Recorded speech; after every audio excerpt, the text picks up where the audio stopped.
What is up, guys? Today I'm going to be showing you how to take out a boob light or any light like this and replace it with a ceiling fan. Here's the fan I'm going to be installing. I do recommend, if you are installing a fan, do not get the cheap like $90 or $100 ones. Get one that's at least like $150 to $200. They're going to be so much better, so much easier to install, and you're just going to be way happier with it. Especially if it's going in like, your house that you're going to be living in for a while. Just spend a little bit of extra money and it's totally worth it. Stuff you'll need, screwdriver with a magnetic bit, wire strippers, electrical tester, and this is one thing, do not cheap out on your electrical tester. Get the ones that are $30 or $40 and you're going to get a much more accurate read, and you can feel confident that your power is actually off. If you got a drill, it will make it a lot easier. That's what I'm going to be using with a magnetic bit on it. And then a little step ladder or whatever you need to get up there. There's only an 8-foot ceiling.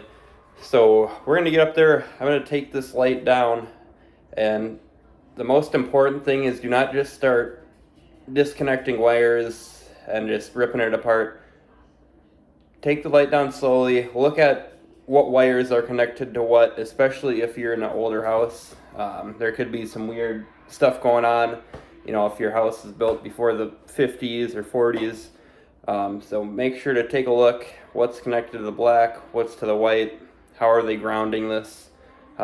This house is built in the 60s, so we're going to pull this down and see what's going on. So these boob lights, usually they just twist off like this.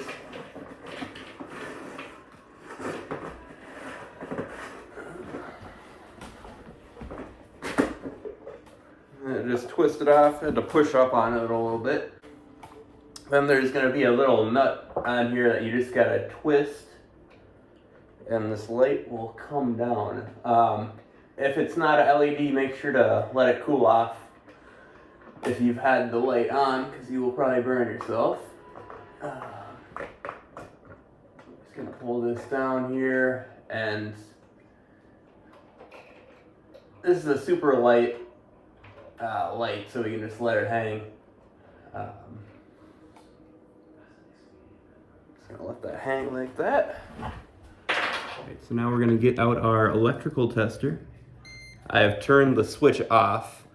If you really want to, or you're still getting a reading of power, go down to your electrical panel and shut off the breaker that is on this.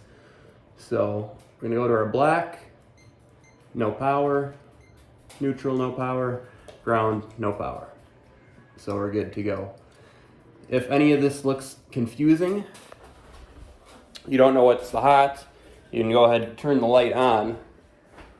And be careful with this, but turn the light on. Then you can see what your hot is. So blacks are hot here. Brown wire is our neutral, and ground, nothing on. And that's why I'm saying it's important, especially if you're in an older house. There could be different colors going on.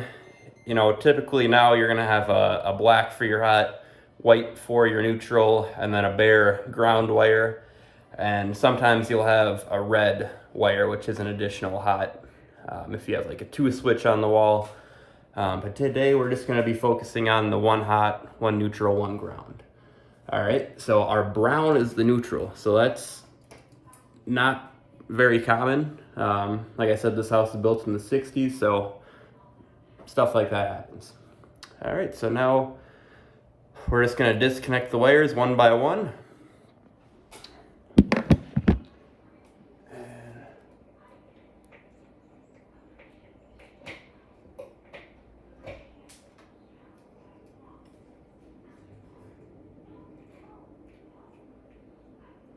Take one out, and then I'm capping the hot. Take the hot out first, and we'll cap that. And have the wire strippers in your back pocket, just in case you can't get one out. Get a wire nut off. You can just cut the wire. Now we pull the neutral off. I'm gonna cap that. And so this, I don't have my drill on me, so the ground is on the ground screw up there as well. So just gonna cut that.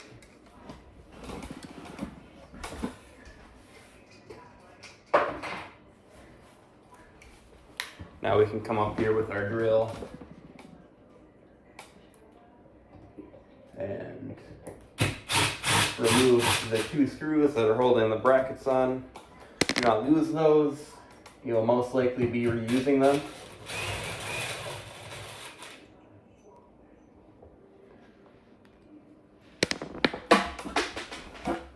Right, now that I got the light down, I can see a little bit better what's going on.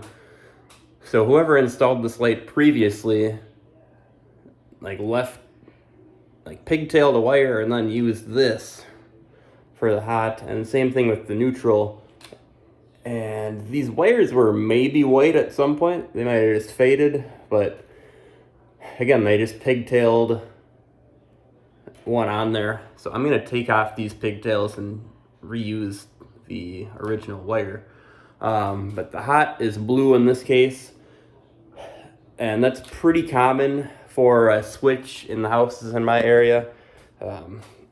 So you may have like a blue or a yellow wire if you're in an old house, and that will be your hot. But again, just make sure you understand what's the hot, what's the neutral. And in these older houses, the way they grounded is through the metal box and the conduit. So you're gonna wanna make sure that you have good contact with metal screws and your bracket, and that will act as the ground. If you really want to, the proper thing would be to add in a ground screw. You screw it into the box and then add a copper wire on there, and that would act as the ground. This is my house, so I'm gonna do what I want. Professional thing to do would be to add in a ground screw and a ground. Got all our wires disconnected. These 2 neutrals are gonna go together. Here's the hot, and we got them all capped off. So now, lay everything out. We're gonna be reading the instructions. This one comes with the remote. I'm not a huge fan of the remotes because it's a pain sometimes to get all this with the wires in there nice. But it's what I got, so we'll install it correctly. All right, this is the mounting bracket. It looks like this on most of the newer fans now. And every fan is gonna be a little bit different, so make sure to read the instructions and follow them exactly so you don't gotta go back in steps if you skip over something. With this, we're gonna loosen 2 screws and remove the other 2, and then we're gonna get this mounted to the ceiling first. All right, so we got that tightened up. Pull it up, make sure it's nice and tight. It's not wobbling around or anything. Then we are all good to go. On this particular fan, we're gonna be removing these 2 screws and these 6 ones. So I got those out and set them to the side where you won't lose them. Pull this washer off, and then this whole plate is gonna come off as well. And this big cover plate, I just had to twist it a little bit, and then it'll come right off. Alrighty, so then you're gonna wanna get all of the washers on the fan blade screws, and then decide which color you're gonna want showing. We're gonna go with the darker one. So you want that face down. You're just going to line them up and then get these started with your fingers. I recommend tightening these down with the screwdriver, not a drill, and get them nice and snug. They don't gotta be super tight, but just nice and snug, so it's not gonna be wobbling around. All right, so we got all the blades attached. Now we're just gonna take this cover plate, feed the wires through, and then line up this slot with the button there. Then install this big washer again and put all the screws back. So now we're going to cut these wires down to size. Depending on how long of a down rod you're using, will depend on how far you want to cut the wires back. We're going to be doing a flush mount to the ceiling, so I'm going to give myself about 8 inches and cut all these. Cut those down, strip them all with the number 14. So we are doing the close mount style, so no down rod, and it says to remove every other screw on the motor housing. We are just going to feed this cover plate through and line up the holes. Alright, so we got those in. Make sure they're nice and secure. And so now we're going to hang the fan by these holes. It's on the ground now. We're going to hook up the remote. Black to black, white to white, blue to blue.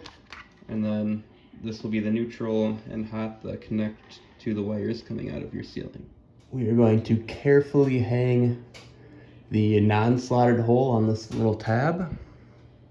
And that's going to hold it in place while we are doing the connections. Be very careful to not bump the fan off. Yeah, we're going to wire this. So we got the connections we made with the fan to the remote. They're tucked up there. Now we just got to hook up the two neutrals to that neutral and hot to hot.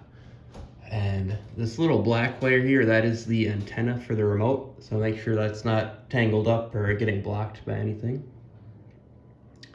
So I'll just make these connections and then we'll get the fan hung up. So as you can see, we got a little bit of the wire sticking out still. So we're gonna wrap electrical tape around both these wire nuts. So you're gonna wanna pull on the wires, make sure it's all tight, and then wrap electrical tape nice and tight around it like that.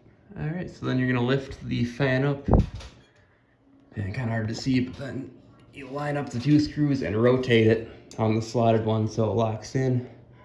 Then we'll put the other screw in and tighten them all up.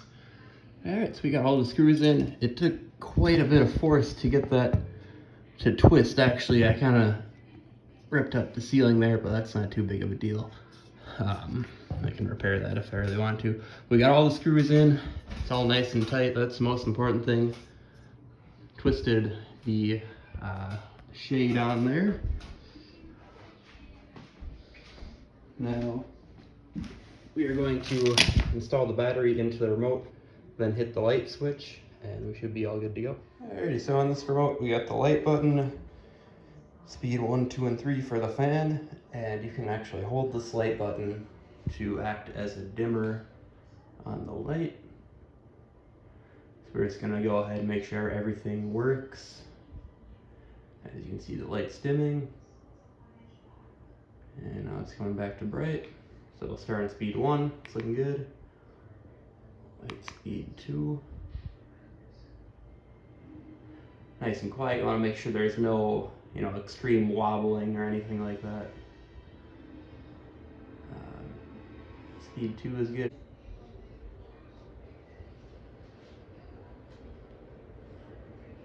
There it goes.